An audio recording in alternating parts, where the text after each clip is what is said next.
So ಇದು ಒಂದು. ಆಮೇಲೆ ಆ ಶಿಲ್ಕ್ ಬೋರ್ಡ್ ಹತ್ರ ಮೆಟ್ರೋನವರು ಒಳಚರಂಡಿ ಮಾಡಿದ್ದಾರೆ. ಅವು ಚಿಕ್ಕದಾಗ್ಬಿಟ್ಟಿದ್ದಾವೆ. ಅದಕ್ಕೆ ಅಲ್ಲಿ ಜನ ಎಲ್ಲ ಕಂಪ್ಲೇಂಟ್ ಮಾಡಿದ್ರು,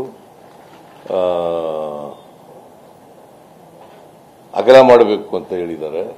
ಅವನ್ನ ಅಗಲ ಮಾಡಿ ಅಂತ ಹೇಳಿದ್ದೀನಿ. ಯಾಕಂದ್ರೆ ನೀರು ಸಲೀಸಾಗಿ ಹೋಗ್ಬೇಕಲ್ಲ, ನೀರು ಸಲೀಸಾಗಿ ಹೋಗದಿದ್ರೆ ಮೇಲಕ್ಕೆ ಬಂದ್ಬಿಡ್ತದೆ ನೀರು. ಅದಕ್ಕೋಸ್ಕರ ಸಲೀಸಾಗಿ ಹೋಗ್ಲಿಕ್ಕೋಸ್ಕರ ಅದನ್ನು ಮಾಡಿದ್ದೀವಿ. ಆಮೇಲೆ ಬೊಮ್ಮನಹಳ್ಳಿ ಕಾನ್ಸ್ಟಿಟ್ಯೂನ್ಸಿ ಅಲ್ಲಿ ಮಡಿವಾಳ ಕೆರೆ ಇದೆಯಲ್ಲ, ಅಲ್ಲಿ ಯಾವಾಗಲೂ ನೀರು ನಿಂತ್ಕೊಳ್ತದೆ. ಕೆಲಸ ಈಗಾಗಲೇ ಪ್ರಾರಂಭ ಮಾಡಿದ್ದೀವಿ. ಆದರೂ ಕೂಡ ಇನ್ನೊಂದು ಮಾಡಿಕೊಡಿ ಅಂತ ಹೇಳಿದ್ದಾರೆ ಜನ. ಅಲ್ಲಿ ಲೋಕಲ್ ಆಗಿ ಜನ ಇನ್ನೊಂದು ಆ ಕೆರೆಗೆ ಹೋಗ್ಲಿಕ್ಕೆ ಡ್ರೈನೇಜ್ ಮಾಡಿ ಅಂತ ಹೇಳಿದ್ದಾರೆ. ಕೆರೆ ಮೇಲಿದೆ, ಸೊ ಅವನು ಕೂಡ ಮಾಡಿಕೊಡಿ ಅಂತ ಹೇಳಿದ್ದೀನಿ. ಅದನ್ನ ಎಸ್ಟಿಮೇಟ್ ಮಾಡಿ ಮಾಡಬೇಕು ಅಂತ. ಆಮೇಲೆ ಬಿಬಿಎಂಪಿನಲ್ಲಿ ಈಜಿಪುರ ಅಲ್ಲಿ ಮೇಲ್ಸೇತುವೆ ಮಾಡೋದು ಬಹಳ ವರ್ಷಗಳಿಂದ ನಿಂತೋಗ್ಬಿಟ್ಟದೆ. ನಾವಿದ್ದಾಗ ಅದು ಗುದ್ಲಿ ಪೂಜೆ ಮಾಡಿ ಎಲ್ಲ ಮಾಡಿ ಕಾಂಟ್ರಾಕ್ಟರ್ ಬಿಟ್ಟುಬಿಟ್ಟಿದ್ದಾನೆ. ಬೇರೆ ಕಾಂಟ್ರಾಕ್ಟರ್ ಕೊಟ್ಟಿದ್ದೀವಿ.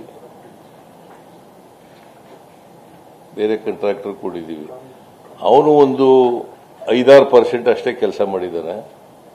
ಅದು ಕೂಡ ನಿಂತೋಗ್ಬಿಟ್ಟಿದೆ. ಅದಕ್ಕೆ ಕೂಡಲೇ ಪ್ರಾರಂಭ ಮಾಡಬೇಕು. ಇಲ್ಲದೆ ಹೋದರೆ ಅವ್ರಿಗೆ ನೋಟಿಸ್ ಕೊಟ್ಟು ಬೇರೆ ಅವರ ಟೆಂಡರ್ನ ಕಾಂಟ್ರಾಕ್ಟನ್ನ ಟರ್ಮಿನೇಟ್ ಮಾಡಿ ಬೇರೆಯವ್ರಿಗೆ ಕೊಡಬೇಕು ಅಂತ ಹೇಳಿದ್ದೀವಿ. ಡಿ.ಕೆ. ಶಿವಕುಮಾರ್ ಕೂಡ ಹೇಳಿದ್ದಾರೆ, ನಾನು ಕೂಡ ಹೇಳಿದ್ದೀನಿ. ಯಾವುದೇ ಕಾರಣಕ್ಕೆ ಯಾರದೇ ಮುಲಾಜಿಲ್ಲ ಮಾಡಬೇಕು ಅಂತ ಕೂಡಲೇ ಅಂತ ಹೇಳಿದ್ದೀನಿ. ಸೊ ಒಟ್ಟಾರೆಯಾಗಿ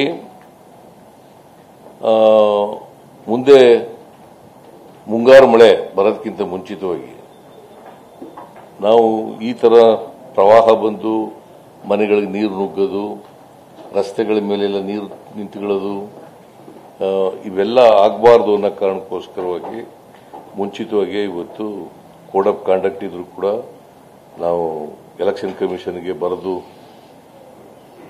ಅವ್ರ ಹತ್ರ ಪರ್ಮಿಷನ್ ತಗೊಂಡು ಇವತ್ತು ಎಲ್ಲ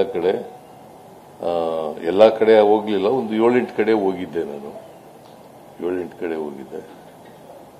so strict instructions has been given to BBMP, ಅಡ್ಮಿನಿಸ್ಟ್ರೇಟರ್ಗೆ, ಕಮಿಷನರಿಗೆ ಎಲ್ಲ ಮಾಡಿದ್ದೀವಿ. ಜೊತೆಗೆ